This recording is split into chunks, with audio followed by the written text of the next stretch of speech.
समीपे तु आनंद तटमानकम। आनंद नाम के वन के स्थान पर गंगा जी के किनारे सनत कुमारों ने सुनाया। नारद जी ने प्रश्न किया था सनत कुमारों से, महाराज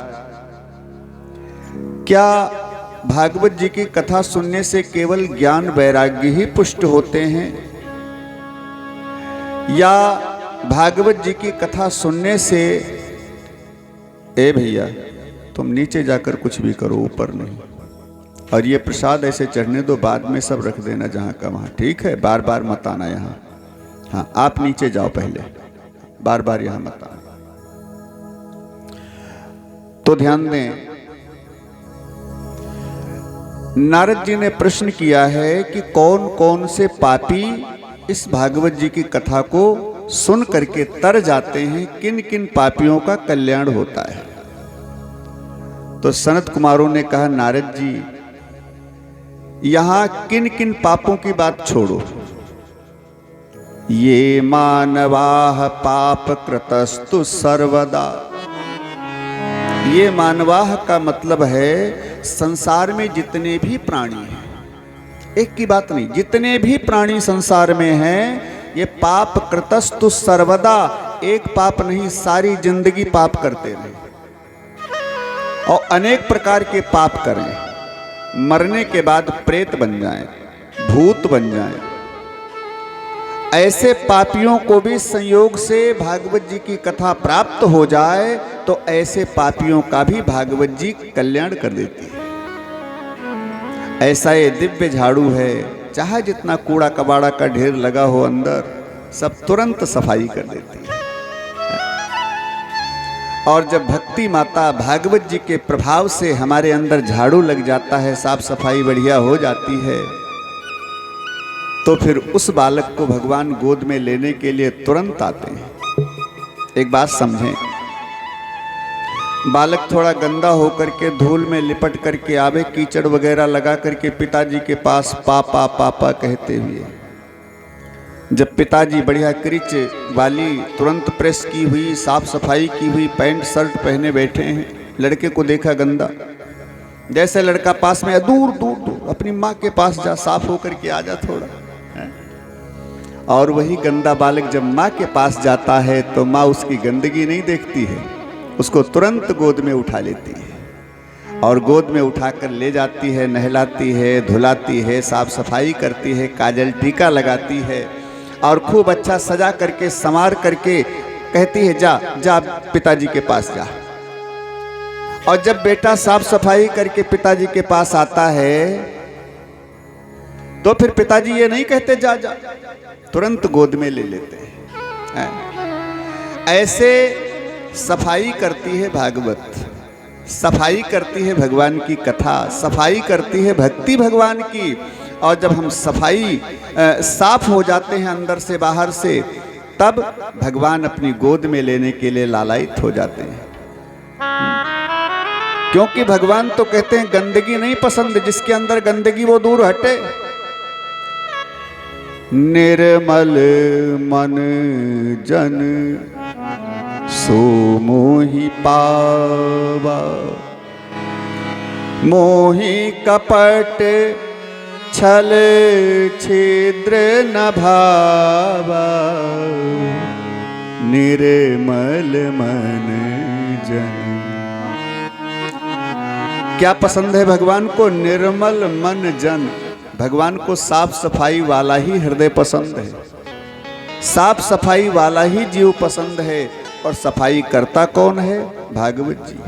मैंने कल निवेदन किया था, शरीर की पुष्टि होती है भोजन से और मन की पुष्टि होती है कथा से। इसलिए नहीं रोजाना हो सके तो कम से कम साल में एक बार मन को ये खुराक जरूर देनी चाहिए। इससे मन की सफाई भी हो जाती है और हमारा मन स्वस्थ मस्त हो जाता है, सारी बीमारी उसकी दूर हो जाती है। ये मन को स्वस्थ रखने की दवाई है। इसलिए भागवत जी से हम अंदर से बाहर से शुचि माने साफ हो जाते हैं, मन हमारा स्वस्थ मस्त हो जाता है। फिर भगवान कहते हैं आजा बेटा, अब तो मेरे पास आने के लायक हो गया। इसलिए साल में कम से कम एक बार जरूर एक खुराक देनी चाहिए मन को। जो आप सब लोग ले रहे हैं ये खुराक, एक बार जोर से जयकारा लगाएं, बोलिए भागवत भगवान की जय हो। और फिर धुंधकारी का चरित्र सुना करके ये बताया महाभयानक प्रेत धुंधकारी इस कथा को सुन करके मुक्ति को प्राप्त कर गया। ऐसी ये पावन कथा। तो महात्म के 6 अध्याय, जिन 6 अध्यायों के भाव कल सुने थे आप लोगों ने, आज हम भागवत जी के प्रथम स्कंद से प्रारंभ करते हैं। प्रथम स्कंद में प्रथम अध्याय में श्री सूत जी ने वर्णन किया है कि व्यास जी ने 3 श्लोकों में भागवत जी का मंगलाचरण किया है, बहुत शार्ट में, और जिस मंगलाचरण में किसी देवी देवता का नाम नहीं लिया है, वंदना किया है, किसी का नाम नहीं। क्योंकि राम जी का नाम लेते तो जो राम जी के भगत हैं वो कहते हमारा ग्रंथ है, कन्हैया जी के नाम लेते तो कन्हैया जी के भगत कहते ये हमारा है, शंकर जी का नाम लेते तो शंकर जी के भगत कहते ये हमारा है, दुर्गा जी वाले कहते मेरा है। इसलिए व्यास जी ने किसी का नाम नहीं लिया। क्यों? ये ग्रंथ सबका है, ये प्राणी मात्र का ग्रंथ है। हम चाहे जिस मत से हैं, चाहे जिस पंथ से हैं, लेकिन सारे पंथ और सारे मत को जोड़ने का काम करती है भागवत जी। इसलिए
हरिओम हरिओम, श्री राम सीताराम। अच्छा, एक बार जयकारा लगाएं जोर से सभी लोग मिलकर के, बोलिए भागवत भगवान की।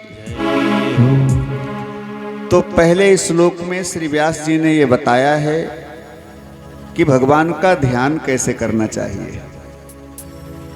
दूसरे श्लोक में बताया है कि भागवत जी से ज्ञान क्या लेना चाहिए, जानकारी कौन सी लेनी चाहिए। और तीसरे श्लोक में व्यास जी ने बताया है कि क्या पीना चाहिए जीवन में, क्या पीना चाहिए, माने ध्येय, ज्ञेय और पेय। तो पहले श्लोक में वर्णन किया ध्यान किसका करना चाहिए, राम जी का, कन्हैया जी का, या दुर्गा जी का, या शंकर जी का। आइए सुने व्यास जी के भाव। जन्माद्यस्य यतोऽन्वयादितरतश्च अर्थेष्वभिज्ञः स्वराट् तेने ब्रह्महृदाय आदिकवये मोहयन्ति यत् सूरयः तेजो वारिमृदां यथा विनिमयो यत्र त्रिसर्गो मृषा धाम्ना स्वेन सदा निरस्तकुहकं सत्यं परं धीमहि सत्यं परं धीमहि। अब यहाँ समझेंगे, किसी का भी नाम नहीं लिया है। किसका नाम लिया? सत्यम परम धीमहि। हम तो सत्य के नाम की वंदना करते हैं। ये कौन सा सत्य है? कहा जन्माद्यस्य यतो न्वयादि तरतस्य। इस एक श्लोक के संतों ने, आचार्यों ने बहुत अर्थ किए हैं। श्री बंसीधर स्वामी पाद ने इसके तो 108 श्लोक किए हैं, मंगलाचरण के 108 अर्थ किए हैं।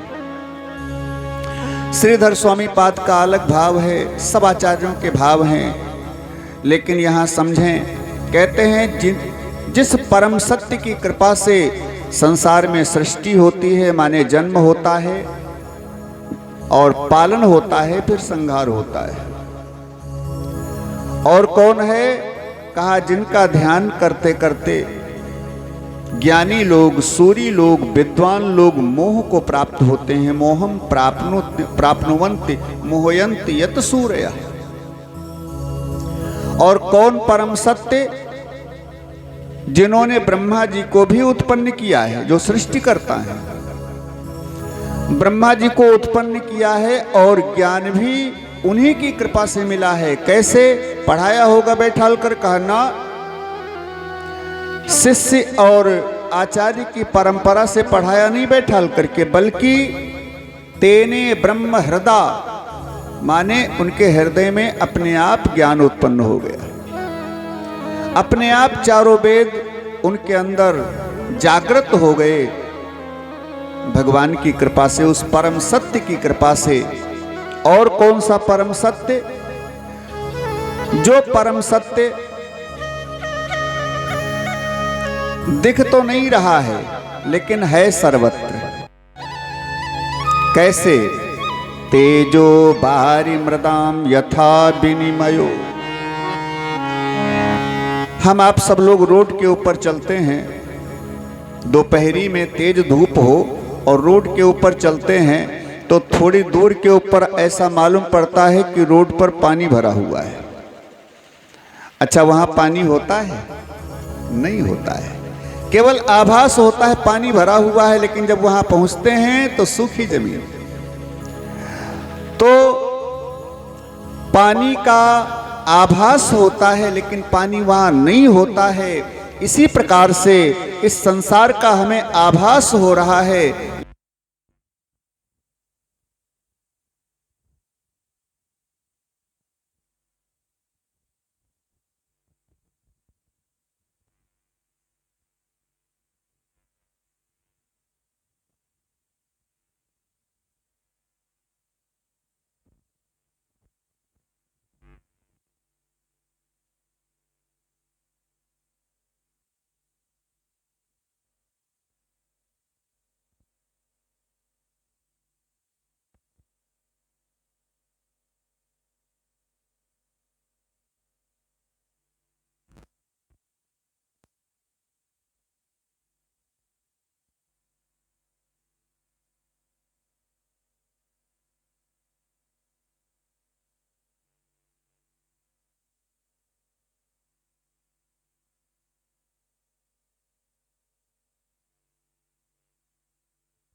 कहते हैं धर्म दो प्रकार के होते हैं। भाव से समझेंगे। धर्म दो प्रकार के होते हैं। कौन कौन?